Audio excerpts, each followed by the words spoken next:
We have Nirmalya Kumar also joining us this morning Lee Kong Chian, Professor of Marketing at Singapore Management University and also a distinguished fellow at INSEAD Emerging Markets Institute. Nirmalya, pleasure to have you with us, especially on our 10-year anniversary. It's a big day for us here at ET Now. Thanks so much for joining us. Congratulations. There's been, so much, talk currently, Nirmalya, around, of course, assessing the role, whether it be on auditors or rating agencies, accountability. I want to first get your perspective really on, where you feel the root cause of the problem is in really catching the issue before it blows out of proportion, and then we'll take it further from there. So, I think there's enough blame to go around from a corporate governance perspective. The rating agencies, the banks, the regulators, as well as the independent directors all share in this problem. And, if you have to ask me what are the two major things that are, responsible for this, one is the lack of enforcement. And, the lack of enforcement means that, it's not that the laws and regulations in India are weak. In fact, the laws and regulations in India for corporate governance are actually more stringent and more strict than perhaps most other countries in the world. So that's really not the issue. It's not that we need to pass more regulations, we need to pass more laws to improve the system. The problem is in enforcement, that there is no certainty that deviant behavior will be punished. And when deviant behavior is punished in India, and the few cases that are well known, whether it's Vijay Mallya or ICI or Nirav Modi, they become big news because it's so rare. It shouldn't be rare that deviant behavior is punished, but it really becomes rare in India when deviant behavior is punished. And even in those cases, the punishment is still ongoing. It really hasn't fully taken course. So the problem is of enforcement. The second problem is a more societal problem, which is related to the level of ethics in the country. And you could say, is there something Indian about this? And this brings me back to the first point. There's nothing Indian about it. The problem is, because there is lack of enforcement, ethics is learned behavior over time. Because we don't see deviant behavior being punished, what is deviant behavior keeps slipping, and also what is material keeps slipping. So what you find over here is that we are got down a slippery slope where, because deviant behavior is not punished, we find it easier to take, shortcuts and to take chances, which otherwise, as normal human beings, we would say, no, we can't do that. So that's it's really an ethical and an enforcement issue. It's not an issue of having not adequate laws or not adequate regulation. The systemic framework is fine. It's the workings of that systemic framework that have failed. Okay. So in that context, Nirmalya, it raises the question that really, if we're talking about enforcement and the challenge being there, is that something that you feel has the potential to change? Because while there is a lot more noise currently and a lot of norms that have been proposed, what would be, do you feel perhaps that we need stricter rules in order to really make sure these are enforced? So what you have seen currently, I would say that in the last year and a half to 2 years, the positive change that has taken place is suddenly you find promoters, very powerful promoters who earlier, did not even worry about this, starting to take stock of their balance sheets because the banks are tightening up. And so a couple of those crises have put the banks in spotlight, especially the governance system in banks, both. And this is not, people say this is a problem of the public sector banks.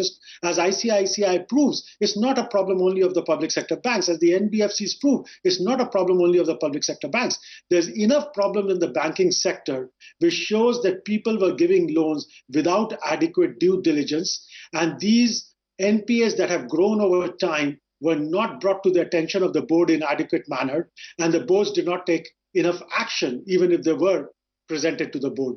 And so you see that because of the tightening of the screws on the bank governance systems over the past couple of years, that today promoters are looking at their balance sheets, and even very powerful promoters are starting to realign their balance sheets and clean up their balance sheets, starting to sell some parts of their financial empires in order to raise money that would allow them to bring to health the balance sheets of the companies that they wish to keep. Director with Lamcom Finance and Management Services. Anil, there is a lot of debate as to whether if an individual has not performed his fiduciary duty in an audit committee, should a firm be banned? And the argument here is that auditors get business for the firm, individuals don't get business. When a company is appointing an auditor, they don't care about who the partner is and who's going to be signing the balance sheet. They give a business to a Deloitte or a KPMG or a EY or a PwC because of the firm stature. So do you think it is a right way to punish the firm even though an individual has not performed his duty?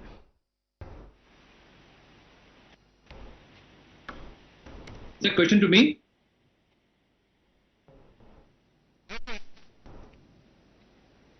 Sorry, I think I tuned in a little late. Do you mind repeating the question?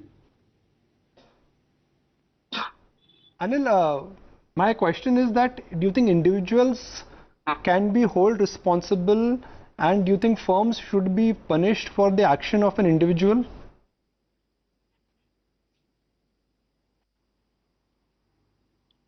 You're talking about, I assume, in the context of auditors being banned. Yes. I seriously feel it has to be the firm and not the individual auditors. I think they got away with that in the Satyam scandal, where PwC was the auditors and they blamed the individual, those two individuals who went to jail along with Raju. But I think the onus has to be taken by the firm, otherwise the seriousness will not come in.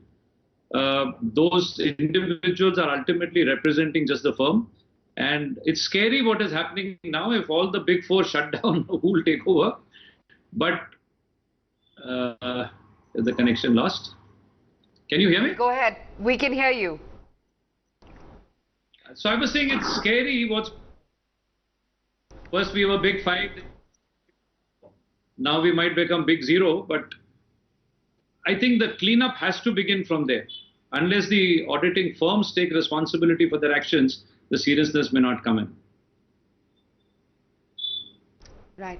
Nirmalya, just on the point of the last mile accountability, an extension from what Anil was just talking about, who's to be blamed and held responsible for the current mess? Take the auditor specifically. You see, if you take the auditor specifically, you have to blame both parties. Firstly, if you only ban firms, then individuals will feel there's no liability on them. So you have to put the particular individual who did the ethical violation has to face consequences. And then the firm has to face consequences because the person did those ethical violations within the context of the firm and its governance systems. So there has been a failure not only of the individual, but also a failure of the firm because they have failed at some level in their governance in monitoring that person. So you have to, hold both accountable. Secondly, you have to, a very interesting point was made by the last speaker, Mr. Lamba, saying that, we may not have any of the auditing firms left if we do this. Well, given the current context, but, this is the problem that will clean itself out on its own. It's like saying that if we go after the bad loans and the NPAs, the banks will stop giving loans. Well, there will be a one-time, short-term cost to this cleanup. But this cleanup is necessary for the long-term health of the system. So we cannot, say that just because many people will be punished, we can, and I don't think the last speaker was saying that in any case, but because many people will be punished, that's a fear we often have, or that the banks will stop giving loans if we go after the people who are responsible for these NPAs. But the thing is, to clean up the system, we have to take these short-term costs to make this system healthier and more robust in the long term. All right. Okay. I'm afraid we're going to have to leave it there this morning. Gentlemen, thank you so much for joining us. We've run out of time today on that conversation, but great to get a perspective from both of you.